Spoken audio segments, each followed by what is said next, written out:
सकाळची सुरुवात खूपच छान झाली. मस्त देवपूजा वगैरे करून घेतली. आर्यन आणि आयुष दोघं पण शाळेत गेलेले होते. त्यांचे पप्पा पण कामावरती गेले होते. देवपूजा झाल्यानंतर तुळशीची पण पूजा करून घेतली. ॲक्च्युली थोडंसं लवकरच आवरलं कारण मला आज थोडंसं बाहेर जायचं होतं. तशी आज मला सुट्टीच होती. तर थोडीफार म्हटलं काहीतरी शॉपिंग करू. रक्षाबंधन पण जवळ येत आहे. तर मी आणि माझी बहीण आम्ही दोघी पण जाणार होतो शॉपिंग करायला. निघालेच होते मी, पण तितक्यात मला फोन आला की आयुषला बरं नाही आहे, आयुषचा कान दुखतोय. तर शाळेत गेले त्याला आणायसाठी. आयुषला घेतलं शाळेमधून आणि लगेच ऑटो पकडली. आणि शॉपिंग म्हटलं तर आम्ही नाशिककर कुठे जाणार, मेन रोड. अहो शालीमारला हो. शालीमारलाच एकमेव असं शॉपिंगचं ठिकाण आहे जिथे नाशिककरांचीच खूप जास्त गर्दी असते.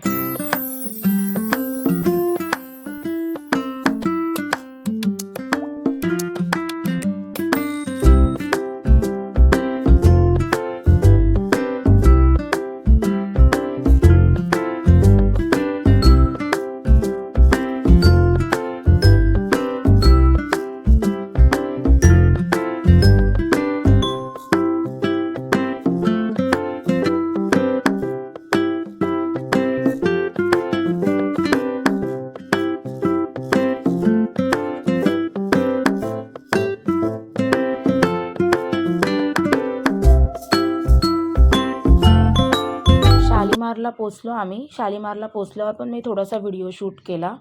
आणि थोडंसं पुढे आले तर 15 ऑगस्टचे कपडे पण बाजारात विकायला आलेले होते. मी काय काय शॉपिंग केली याचा तर मी तो व्हिडिओ नाही काढू शकले कारण माझ्यासोबत आयुष होता आणि त्याला बरं पण वाटत नव्हतं त्याच्यामुळे.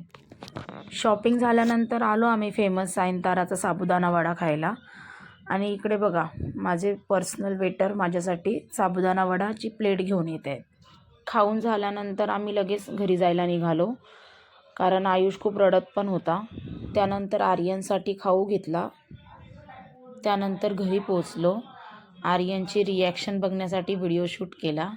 तिकडून आल्यानंतर मला खूपच छान झोप लागली होती, दमले होते ना खूप.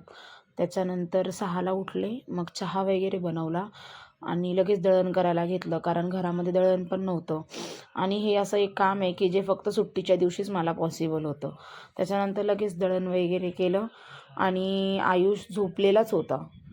हा पोरगा तर काय उठायचं नावच घेत नाही आहे. जसं दुपारी 3 वाजल्यापासून आम्ही घरी आलो आहे ना, तसं रात्रीचे 8 वाजले तरी उठत नाही आहे. त्याला आहे ना सर्दी झालेली होती, त्याच्यामुळे सर्दीमुळे ताप पण होता आणि सर्दीमुळेच त्याचा कान पण दुखत होता. त्याला उठवायचा प्रयत्न करते पण उठत नव्हता तो. रात्री साधंच जेवण बनवलं, डाळ भात, पापड आणि लोणचं. आणि अशा प्रकारे माझा आजचा दिवस संपला.